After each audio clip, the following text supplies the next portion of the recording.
Have you ever been in one of those seasons, the waiting seasons, where fear is loud and the future feels so uncertain? It's in those moments we're all looking for something to hold on to. Today we're going to dive into Psalm 27, which is such a powerful guide for finding courage, not after the storm has passed, but right in the middle of it. Right out of the gate, the psalm opens with this incredible, defiant declaration of hope. It doesn't tiptoe around the idea of fear. Nope, it confronts it head-on. It plants a flag, establishing who God is before anything else, and that really sets the tone for everything that follows. So here's how we're going to walk through this. First, we'll see why this is a psalm for waiting. Then we'll look at what to do when fear gets loud. We'll talk about the heart's true home, the power in honest lament, what it really means to wait with courage, and finally, how this all beautifully points us to our hope in Christ. What makes this psalm so powerful is when it was written. This isn't David looking back on a victory from a place of peace. No, he wrote this while he was still threatened, still opposed, still waiting for things to change. He's right in the thick of it with us. And that's the key, right? This isn't some testimony about a problem that's already been solved. It's a raw confession of faith, right in the middle of the pressure. And that's why it meets us where we are, in our own unresolved messes. It makes David's faith feel so real, so accessible. Okay, so in the first part of the psalm, David deals with fear directly. He doesn't pretend it isn't there. Instead, he reorders it. He shows us how to handle our own deep anxieties by fundamentally shifting our perspective.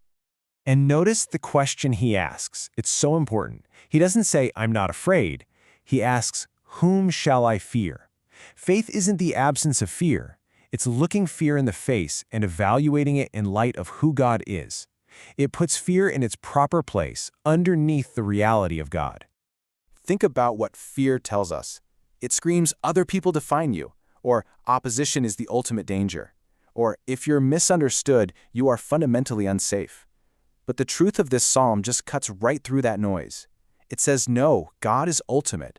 God is your stronghold, and your real safety is found in Him, not in your circumstances or what other people think. So, after staring down his fear, David pivots. He moves from what he's afraid of to what his heart truly longs for. And in doing so, he reveals where identity is truly meant to be anchored.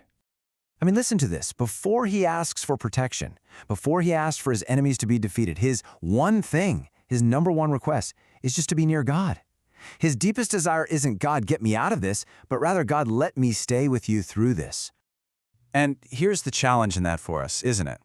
We so often think our identity is fragile, that it depends on being affirmed or understood or relieved from our pain. But this just recenters everything.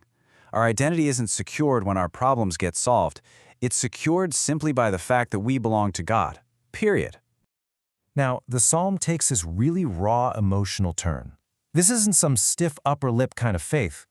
David shows us the absolutely vital role of honest lament, where he just pours out all of his pain and distress directly to God. And let's be really clear about what lament is, because it's often misunderstood. It's not just complaining against God or shaking our fist at the sky. Biblical lament is this powerful act of bringing all of it, the confusion, the fear, the pain, to God. It's actually an act of faith, believing He's the only one who can handle our brutal honesty. So for anyone listening whose heart just feels weary, who feels like maybe your sadness or your struggle is some kind of spiritual failure, this is for you. God is not asking you to pretend you're okay. He invites you to come exactly as you are and to speak honestly. Your pain never, ever disqualifies you from His presence. So as the psalm starts to wrap up, the theme shifts to waiting. But this is not a passive, helpless, sit-on-your-hands kind of waiting. David completely redefines waiting as an active, courageous trust in the Lord. Get this, while he's still in the thick of it, while the situation is totally unresolved, David declares his belief that he will see God's goodness. This isn't some naive, wishful thinking. It's a confident hope spoken right into the face of deep uncertainty. So what does this active waiting actually look like for us? Well, it's a series of intentional choices. It's choosing trust over panic. It's choosing obedience when all you want to do is escape. And it's choosing courage instead of just giving in to resignation. Waiting, in this way, becomes an act of worship. And finally, this entire psalm is like an arrow, and it's pointing us forward to its ultimate fulfillment in Jesus. All these threads, the fear, the identity, the lament, and the waiting, They all find their perfect resolution in Him. I mean, think about it. Jesus lived this psalm out perfectly. He faced real enemies, he was falsely accused, he was abandoned by his closest friends, and he waited on the Father through unimaginable suffering without ever looking for a shortcut. And through his life, death, and resurrection, he secured for us the very thing David longed for: permanent, unbreakable access to God's presence. And this verse from Colossians just seals the deal. It reveals this beautiful result. Our life, our truest self, is no longer out in the open, vulnerable to our circumstances. It is secure, it is protected, it is hidden with Christ in God. Nothing and no one can touch that. So it all comes down to this. True, lasting courage doesn't finally show up when all our problems are fixed. It comes from having our identity anchored in the unshakable reality of who we are in Christ. And that just leaves us with a final thought to carry with us. In your own life, right now, what would it look like for you to wait on the Lord in an active way this week?